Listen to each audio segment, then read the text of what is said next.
नीलांजन समाभासं रविपुत्रं यमाग्रजं छाया मार्तंड संभूतं तं नमामि शनैश्चरम्।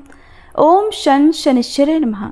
शनिदेव, जिन्हें कर्मों का न्यायाधीश कहा गया है, उनके दर्शन मात्र से जीव के समस्त पापों का क्षय होता है। शनिवार का दिन उनके पूजन, व्रत और कथा के लिए विशेष माना गया है। जो भी भक्त इस दिन शनिदेव का ध्यान कर श्रद्धा से उनकी कथा सुनते हैं, उनके सभी ग्रह दोष शांत होते हैं, शत्रुओं पर विजय मिलती है, दुर्भाग्य सौभाग्य में बदल जाता है और जीवन में स्थिरता तथा समृद्धि का वास होता है। परंतु जो लोग शनिवार की पावन कथा नहीं सुनते, उसका उपहास करते हैं या उसे तुच्छ समझते हैं, उनके जीवन में कष्ट, दरिद्रता, न्यायहीन दंड और बार बार असफलताएं आती हैं, क्योंकि शनिदेव केवल सच्चे कर्मों को ही स्वीकार करते हैं और सत्य को अनदेखा करने वाले को वो खुद अनदेखा नहीं करते। इसलिए आइए हम मन, वचन और कर्म से शनिदेव का ध्यान करें और उनकी कृपा में अपने जीवन के अंधकार को दूर करें और श्रद्धापूर्वक सुने शनिवार व्रत की ये दिव्य कथा। हम सब ध्यान करते हैं उन परम शक्तिशाली शनिश्चर भगवान का, जिनका शरीर नीलवर्ण का है जैसे गहरा आकाश, जो शांत, स्थिर और गंभीर हैं, जिनके नेत्रों में न्याय की ज्वाला है और जिनका स्वरूप तपस्या से तेजस्वी है, जो अपनी भुजाओं में त्रिशूल, धनुष, गदा और वरमुद्रा धारण करते हैं, जो रथ पर सवार होकर मंद गति से चलने वाले हैं, पर जिनकी दृष्टि अत्यंत तीव्र है, जो देवताओं, दानवों, राजाओं और सामान्य जन सबको उनके कर्मानुसार फल देने में सक्षम होते हैं। आपके चरणों में हे शनिदेव हम सब का बारंबार प्रणाम है। कृपया हमारी आत्मा को पवित्र करें, हमें संयम, धैर्य और विवेक का प्रकाश दें। आप हम सब की बाधाओं का नाश करें। शनिदेव भगवान की जय। एक बार की बात है कि सभी नवग्रहों में, जिनमें सूर्य, चंद्र, मंगल, बुध, बृहस्पति, शुक्र, शनि, राहु और केतु में विवाद छिड़ गया कि इन सब में बड़ा कौन है। सभी आपस में विवाद करने लगे, लेकिन कोई निर्णय न निकलने पर देवराज इंद्र के पास वे निर्णय कराने पहुंचे। सभी ग्रहों को अपने सामने उपस्थित देखकर इंद्रदेव घबरा गए।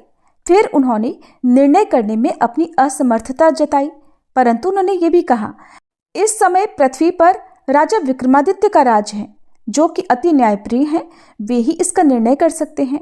तब सभी ग्रह एक साथ राजा विक्रमादित्य के पास पहुंचे और अपना विवाद बताया, साथ ही निर्णय करने के लिए भी कहा। राजा विक्रमादित्य इस समस्या से चिंतित थे, क्योंकि वे जानते थे कि जिस किसी को भी छोटा बताया वही क्रोधित हो उठेगा। तब राजा को एक उपाय सूझा। उन्होंने स्वर्ण, रजत, कांस्य, पीतल, शीशा, रांगा, जस्ता, अभ्रक और लोहे से 9 सिंहासन बनवाए और उन्हें इसी क्रम से रख दिया। फिर उन सबसे निवेदन किया कि आप सभी अपने अपने सिंहासन पर स्थान ग्रहण करें। जो भी अंतिम सिंहासन पर बैठेगा वही सबसे छोटा होगा। इसके अनुसार लौह सिंहासन सबसे बाद में होने के कारण शनिदेव सबसे बाद में बैठे, तो वही सबसे छोटे कहलाए। अब शनिदेव को लगा कि राजा ने ऐसा जानबूझकर किया है, तो वह क्रोध में आकर राजा विक्रमादित्य से बोले, राजा तू मुझे नहीं जानता। सूर्य एक राशि में 1 महीना, चंद्रमा 2.25 दिन, मंगल 1.5 महीना, बृहस्पति 13 महीने, बुध और शुक्र 1-1 महीने विचरण करते हैं, लेकिन मैं 2.5 से 7.5 साल तक रहता हूँ। बड़े बड़ों का मैंने विनाश किया है। श्री राम की 7.5 आई तो उन्हें वनवास हो गया। रावण की आई तो उसकी लंका को वानरों की सेना से हारना पड़ा। अब तुम सावधान होकर रहना। ऐसा कहकर कोपित हुए शनिदेव जी वहां से चले गए और तब अन्य ग्रह भी खुशी खुशी चले गए। कुछ समय बाद राजा की 7.5 आई। तब शनिदेव घोड़ों के सौदागर बनकर वहां आए। उनके पास कई सारे बढ़िया घोड़े थे। राजा ने यह समाचार सुनकर अपने अश्वपाल को अच्छे घोड़े खरीदने की आज्ञा दी। उसने कई अच्छे घोड़े खरीदे और एक सर्वोत्तम घोड़े को राजा की सवारी करने दे दिया। अब जैसे ही राजा उस घोड़े पर सवार हुए, वह घोड़ा सरपट वन की ओर भागा और घने जंगल में पहुंचकर वह अंतर्ध्यान हो गया। अब राजा भूख प्यास से भटकते रहे। तब एक ग्वाले ने उन्हें पानी पिलाया। राजा ने प्रसन्न होकर उसे अपनी अंगूठी दी और वह अंगूठी देकर राजा अपने नगर को चल पड़े। वहां उन्होंने अपना नाम उज्जैन निवासी वीका बताया और वहां उन्होंने एक सेठ की दुकान में रुककर जलपान किया। कुछ देर रुककर आराम भी किया। भाग्यवश उस सेठ की उस दिन खूब बिक्री हुई। अब सेठ रूप बदले हुए राजा विक्रमादित्य को अपने साथ अपने घर ले गया। वहां पर राजा ने खूंटी पर देखा कि एक हार टंगा हुआ है जिसे खूंटी निगल रही है। देखते ही देखते थोड़ी देर में पूरा हार गायब हो गया। तब सेठ ने वापस आने पर देखा कि हार तो गायब है। सेठ ने समझा कि वीका ने ही उसे चुराया है। फिर तो सेठ ने कोतवाल के पास उन्हें पकड़वा दिया।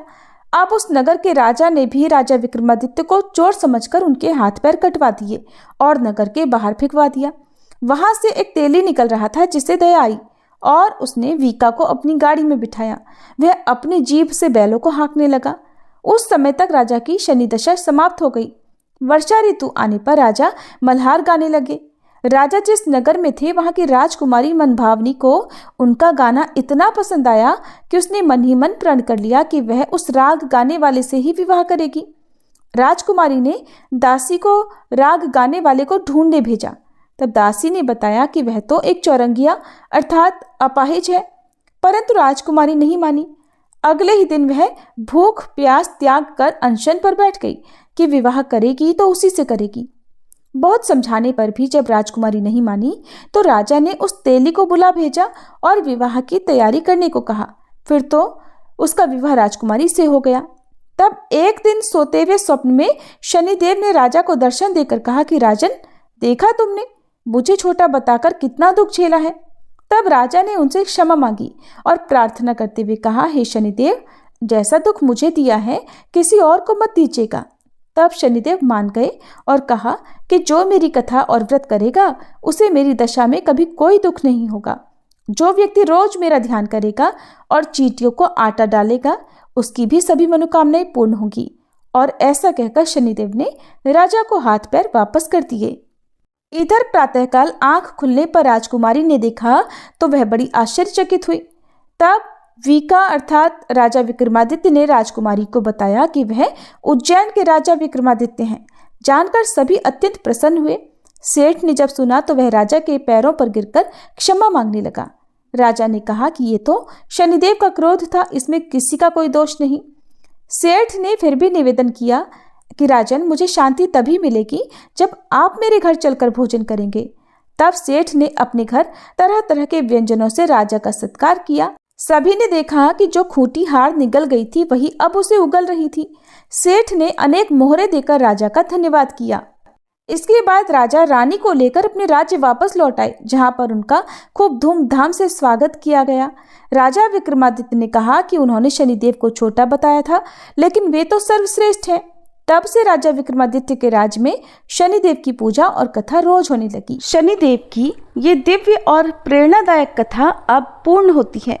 जिन्होंने भी श्रद्धा से इस कथा को सुना, उन्होंने न केवल शनिदेव की कृपा प्राप्त की बल्कि अपने पापों का भी क्षय किया। कथा श्रवण का यही संदेश है, जो जैसा कर्म करेगा वैसा फल पाएगा, पर शनिदेव यदि कृपा कर दे तो दुर्भाग्य भी सौभाग्य बन जाएगा। अब आइए हम सब मिलकर शनिदेव से विनम्र प्रार्थना करें। हे कर्मों के न्यायाधीश शनिदेव, हमारे अच्छे बुरे सभी कर्मों को क्षमा कर हमें सही राह दिखाइए। हमारे जीवन से संकट, दरिद्रता, रोग और शत्रुता को दूर कर धैर्य, विवेक, संयम और सफलता प्रदान कीजिए। शनिदेव की कथा सुनने मात्र से मनुष्य को चंद्र दोष, राहु केतु की बाधाएं और समस्त शनि पीड़ा से मुक्ति मिलती है। जो हर शनिवार को इस कथा को सुनते हैं, शनिदेव उनके जीवन की नैया पार लगा देते हैं। ओम शनिश्चराय नमः का जाप करते हुए कथा को यहीं विराम देते हैं, पर शनिदेव की ये भक्ति अनवरत चलती रहे। जय जय श्री शनिदेवाय नमः। ओम शांति शांति शांति। पौराणिक कथा के अनुसार एक गांव में एक बुढ़िया रहती थी। वह खूब व्रत पूजन किया करती। जब उसकी उम्र पूरी हो गई तो एक दिन उसे लेने यमदूत आए और वह उनके साथ चल पड़ी। रास्ते में चलते चलते एक गहरी नदी आई तो यमदूतों ने उससे पूछा कि माई, तुमने गोदान किया है या नहीं। बुढ़िया ने तुरंत पूरी श्रद्धा से गाय का ध्यान किया तो गाय माता उसके समक्ष आ गई। फिर बुढ़िया उस गाय की पूंछ पकड़कर नदी आसानी से पार कर गई। कुछ देर के बाद उसके रास्ते में काले कुत्ते आ गए। तब यमदूतों ने फिर से पूछा, बूढ़ी माई, कुत्तों को खाना दिया था या नहीं। बुढ़िया ने फिर से कुत्तों का ध्यान किया तो वे रास्ते से चले गए। अब की बार बुढ़िया फिर से आगे बढ़ने लगी। तब उसके रास्ते में कौवे आ गए और उन्होंने उसके सिर में चोंच मारनी शुरू कर दी। तो यमदूत बोले कि किसी ब्राह्मण की बेटी के सिर में तेल लगाया था या नहीं। बुढ़िया ने फिर ब्राह्मण की बेटी का ध्यान किया तो सारे कौवे वापस चले गए। कुछ आगे बढ़ने पर बूढ़ी माई के पैरों में कांटे चुभने शुरू हो गए। तो यमदूत बोले कि बूढ़ी माई, अपने जीवन काल में कभी खड़ाऊं का दान किया है या नहीं। बुढ़िया ने उनका ध्यान किया तो खड़ाऊं उसके पैरों में आ गई। अब बुढ़िया फिर से यमदूतों के साथ आगे बढ़ी तो वह यमदूत सहित धर्मराज जी के द्वार में उपस्थित हुई। चित्रगुप्त जी ने यमराज जी से कहा कि आप यहाँ किसे लेकर आए हो। तब यमराज जी बोले कि बुढ़िया ने दान पुण्य तो बहुत किए हैं, लेकिन उन्होंने अपने जीवन काल में धर्मराज जी के लिए कुछ नहीं किया, इसलिए आगे के द्वार इसके लिए बंद हैं। धर्मराज जी की सारी बातें सुनने के बाद बुढ़िया बोली कि आप मुझे सिर्फ 7 दिनों के लिए धरती पर वापस भेज दीजिए। मैं पूरी श्रद्धा से धर्मराज जी का व्रत और उद्यापन करके वापस यहाँ लौट आऊंगी। क्योंकि बुढ़िया ने अपने जीवन काल में खूब धार्मिक कार्य किए थे, दान पुण्य किए थे, इसलिए यमराज जी ने उन्हें धरती पर 7 दिनों के लिए वापस भेज दिया। अब बूढ़ी माई अपने गांव आ गई तो गांव वालों ने उसे भूतनी समझकर अपने घर के दरवाजे बंद कर लिए। जब वह बुढ़िया अपने घर गई तो उसके बहू बेटे ने भी मारे डर के दरवाजे बंद कर लिए। तब बुढ़िया माई ने बाहर से ही कहा कि मैं भूतनी नहीं हूँ, तुम लोग डरो मत। मैं तो धर्मराज जी की आज्ञा से केवल 7 दिनों के लिए धरती पर वापस आई हूँ। इन 7 दिनों में मैं धर्मराज जी का व्रत और उद्यापन करूंगी, जिससे मेरे लिए परलोक के द्वार खुल जाएंगे।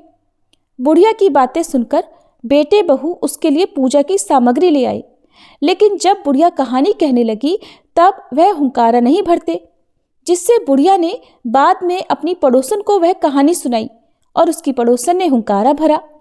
इस तरह से 7 दिन धर्मराज जी की विधि विधान, व्रत, पूजा और उद्यापन करने के बाद धर्मराज जी बुढ़िया को लेने के लिए विमान भेजते हैं। स्वर्ग से आए विमान को देखकर बुढ़िया के बहू बेटों के साथ साथ सारे गांव वाले भी स्वर्ग जाने को तैयार हो गए। तब बुढ़िया ने कहा, अरे तुम लोग कहाँ के लिए तैयार हो रहे हो? मेरी कहानी तो सिर्फ मेरी पड़ोसन ने सुनी है, इसलिए वही मेरे साथ जाएगी। अब तो सारे गांव वाले बुढ़िया से धर्मराज जी की कहानी सुनाने का आग्रह करने लगे। तब बुढ़िया ने उन्हें भी वह कहानी सुना दी। कहानी सुनने के बाद गांव के सभी लोग विमान में बैठकर स्वर्ग को चले गए। तो धर्मराज जी ने कहा कि मैंने तो विमान केवल बुढ़िया को लाने के लिए भेजा था। तब बूढ़ी माई ने कहा, हे धर्मराज जी, मैंने अपने जीवन में जो भी पुण्य किए हैं उसमें से आधा भाग मैं इन गांव वालों को देना चाहती हूँ। इस तरह से धर्मराज जी ने गांव वासियों को भी स्वर्ग में जाने दिया।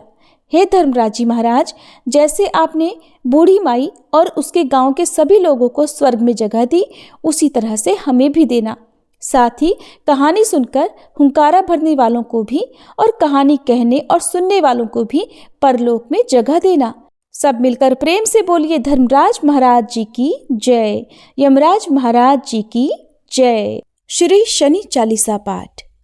जय गणेश गिरिजा सुवन, मंगल करण कृपाल, दीनन के दुख दूर करी, कीजे नाथ निहाल। जय जय श्री शनिदेव प्रभु, सुनहु विनय महाराज, करहु कृपा हे रवि तनय, राखहु जन की लाज। जयति जयति शनिदेव दयाला, करत सदा भक्तन प्रतिपाला। चारि भुजा तनु श्याम विराजे, माथे रतन मुकुट छवि साजे। परम विशाल मनोहर भाला, टेढ़ी दृष्टि भ्रकुटी विकराला। कुंडल श्रवण चमा चम चमके, ये माल मुक्तन मणिदम के। कर में गदा त्रिशूल कुठारा, पल बिच करे अरहि संहारा। पिंगल कृष्णो छायानंदन, यम कौणस्त रौद्र दुख भंजन। सौरी मंद शनि दश नामा, भानु पुत्र पूजहि सब कामा। जा पर प्रभु प्रसन्न भय जाहि, रंग कहु राव करे क्षण माही। पर्वत हूँ तृण होई निहारत, तृण हूँ को पर्वत कर डारत। राज मिलत बन राम ही दीन हो, कैकई की मति हरि लीन हो।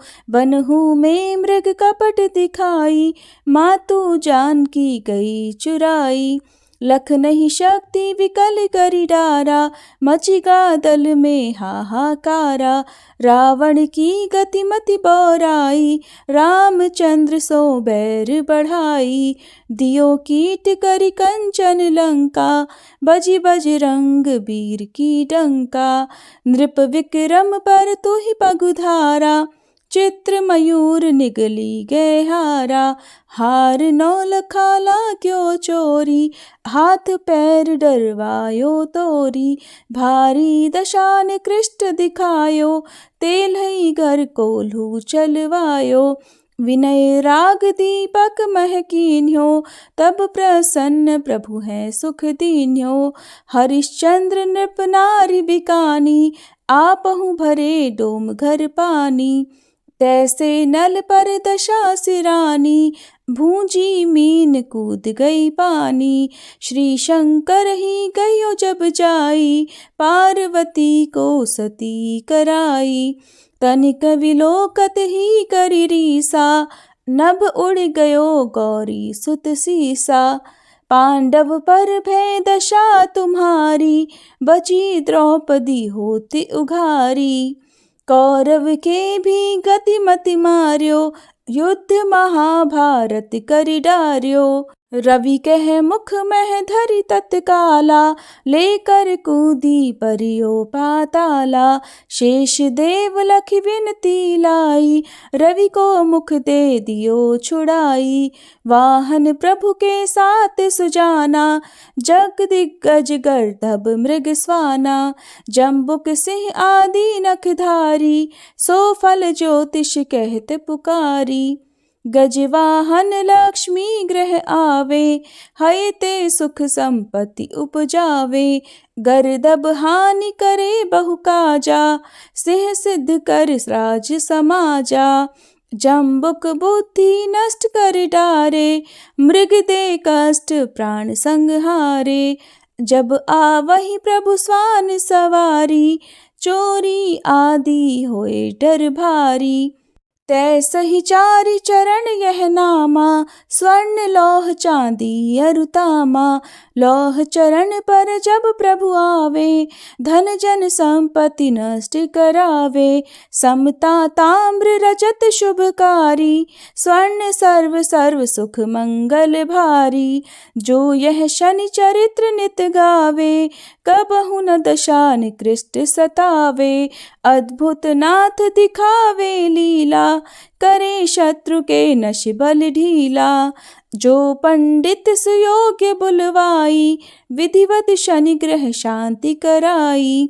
पीपल जल शनि दिवस चढ़ावत, दीप दान दे बहु सुख पावत। कहत राम सुंदर प्रभु दासा, शनि सुमिरत सुख होत प्रकाशा। पाठ शनिश्चर देव को कीहो भक्त तैयार, करत पाठ 40 दिन हो भवसागर पार। शनिदेव महाराज की जय।